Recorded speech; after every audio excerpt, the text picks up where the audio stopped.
Bonjour. Mais oui, écrire un roman, c'est toute une aventure, hein, ça prend forcément beaucoup de temps, beaucoup d'énergie et ça procure énormément de joie. Donc voilà, mon quatrième roman est sorti. Je me suis mise à l'écriture en 2020, donc c'est quand même relativement récent, hein, donc je suis une jeune autrice pour le coup. Et j'avais inventé à l'époque, un personnage, Pedro, qui s'avérait être un jeune homme, abandonné à la naissance.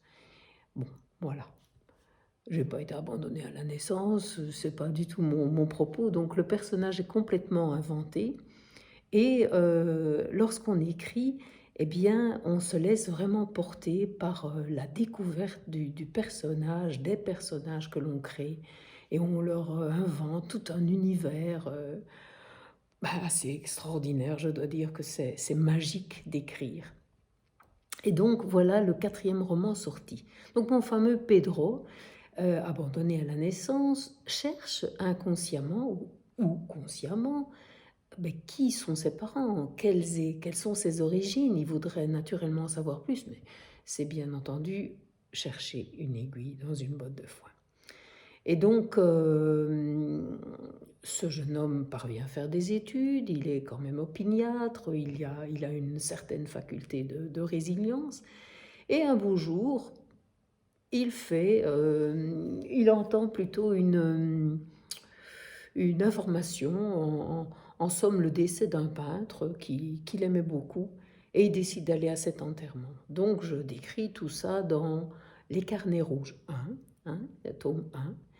Et le jour où il va à cet enterrement, eh bien sa vie bascule parce qu'il va rencontrer des personnes, des personnalités qui vont le mettre sur des rails tout à fait spécial, ou spéciaux plutôt.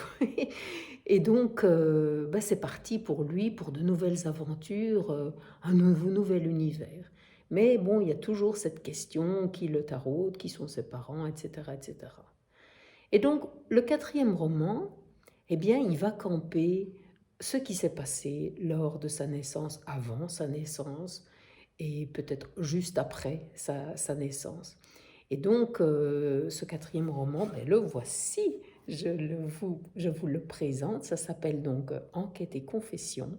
Avons-nous toujours le choix? Voyez, avons-nous toujours le choix? Et en fait, ça part de ce postulat.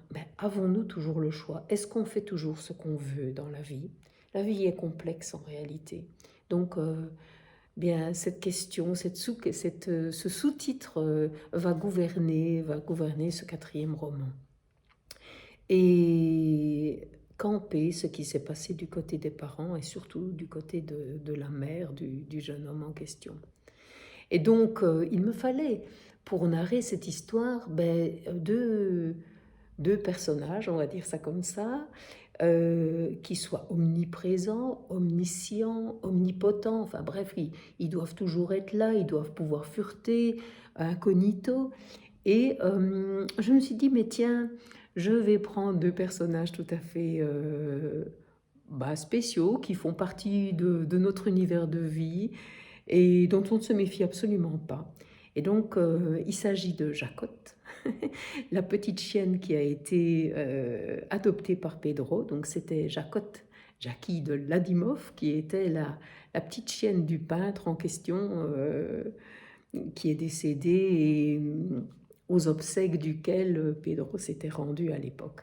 Et donc, dans le testament de ce Ladimov, il était inscrit que celui qui découvrirait le premier testament devrait prendre soin de sa petite chienne Jackie. Et donc, comme c'est Pedro qui avait découvert ce premier testament, le voilà, obligé, mais avec beaucoup de sourire et beaucoup d'amour, de prendre soin de cette petite chienne Jackie. Et Jacotte, rebaptisée Jacotte, a un ami qui s'appelle Titir. Et Titir, eh bien c'est un chat qui a plein de ressources extraordinaires. Et donc ce sont ces deux-là qui vont être les narrateurs de ce roman Enquête et confession. Donc en même temps, il y a un sujet grave. Bon, il y a quand même eu un abandon, c'est pas rien. Qu'est-ce qui s'est passé? Les parents, bah, ils traînent quand même une culpabilité carabinée. Le jeune homme, bah, il se pose des questions, naturellement. Il serait tenté de développer, bah, des sentiments complètement négatifs qui pourraient gangréner sa vie. Et les parents, bah, développer toutes sortes de problèmes psychologiques. Et donc, on explore un petit peu tout ça, mais on l'explore avec le sourire et avec l'humour des narrateurs. Donc voilà, j'espère que vous aurez vraiment du plaisir à, à lire Enquête et confession. Bien, écoutez, il sort donc le 29 mars 2024.